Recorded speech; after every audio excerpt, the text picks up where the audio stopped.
What's up, everybody? Welcome to the yard line 12 by 24 Costco backyard office and gym shed build. I'm going to make a couple videos out of this and walk you through the design aspects of it and the cost structure and all that. But for now, quick overview of what we did. We started on the Costco website. This was our build out. We did use the $1,000 floor option, so we were 6K out the door and delivered. It did take about 12 weeks to get the shed delivered to the house. And while we were waiting on it, we ended up filing for permits. In my jurisdiction, I needed a permit for anything over 200 square feet. So this did trigger it, but it was only $50. And with the drawings that they supplied, I was able to get the permit pretty quickly, a couple of weeks. And in addition to a site plan that I catted up online, we were out the door. So once I had the permit, I knew I could build the project, and I started clearing some trees. Anything that would fall on the shed, I wanted to get rid of. So a couple problem trees I got rid of.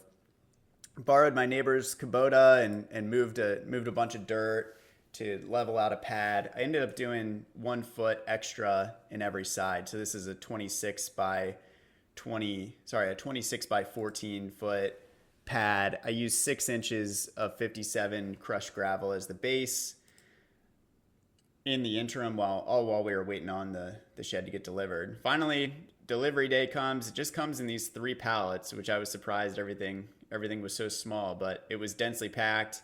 This is us organizing everything in the shed, and everything's really accurately labeled.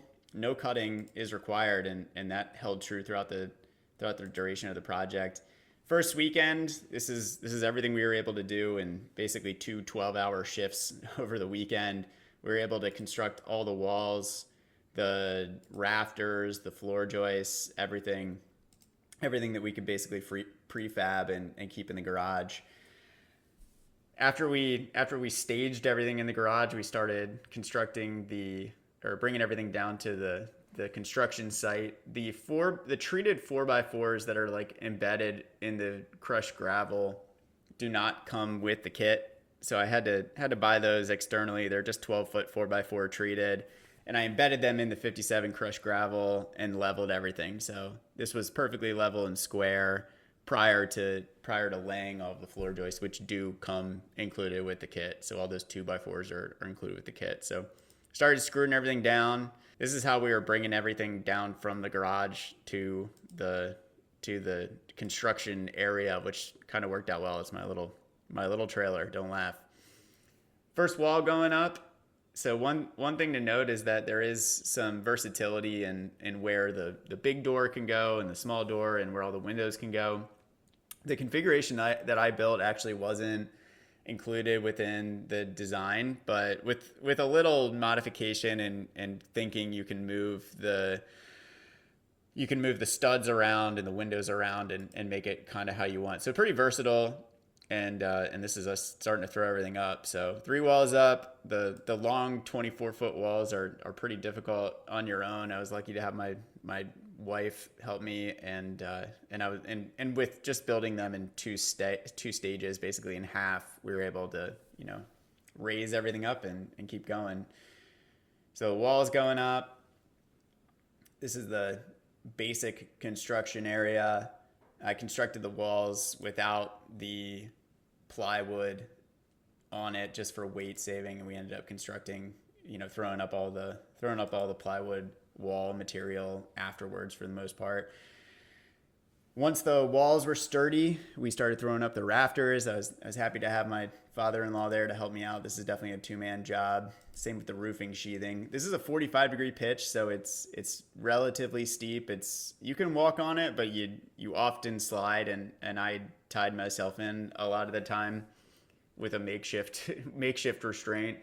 But I don't know, throwing up the sheathing, you can do it, but it's nice to have some help. So the kit comes to the sheathing level only, and here we are throwing in the ice and water barrier as well as the roofing paper. The ice and water shield, and ultimately the shingles and the gutters. None of that is included within the kit.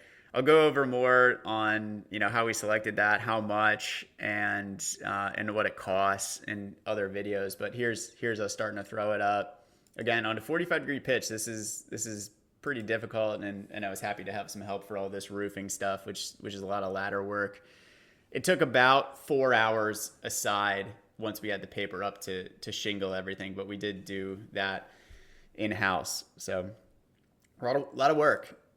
I was eager to get everything watertight so that I could start on the inside, get everything out of the rain, because I was building this in the spring, which is kind of the rainy season here in Maryland.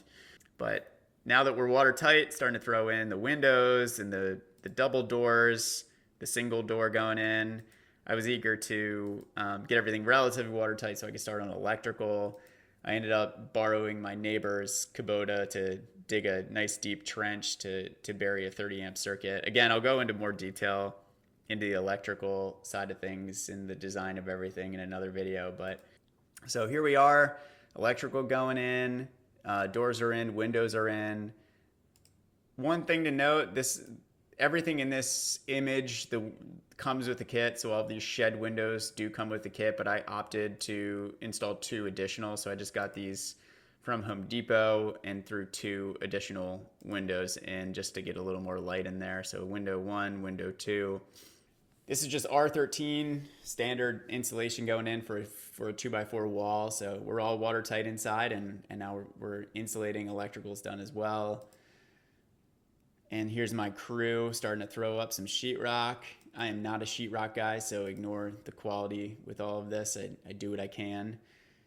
Mud going in and finishing up some mud. And then we started on primer and flooring. And from there, you can kind of start seeing the finished product, painting the walls before we put the floor in. And then we painted the exterior. We just used some spare paint from the house. It was a direct color match to the house. And then we started throwing in the final stages of the floor. Moved in my big desk. And you can see the final product here. Let's do a little tour. So once everything was painted, I poured a small concrete pad just as a little entryway. Kept the original shed door and just put some weather stripping around the seams, which seems to do fine. Cubic mini wood stove. I'll do a video on this as well, but this thing is great and keeps the place nice and warm and cozy. I'm a big wood guy.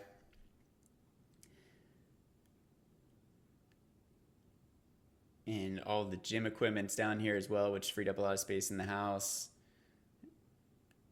Couldn't be happier with the build. Let me know in the comments what you guys are interested in. I'm happy to break out any of our decision matrix on this shed build and walk through anyone that's kind of interested in building this out and what we would do again, what we would not do again. Thanks again for tuning in.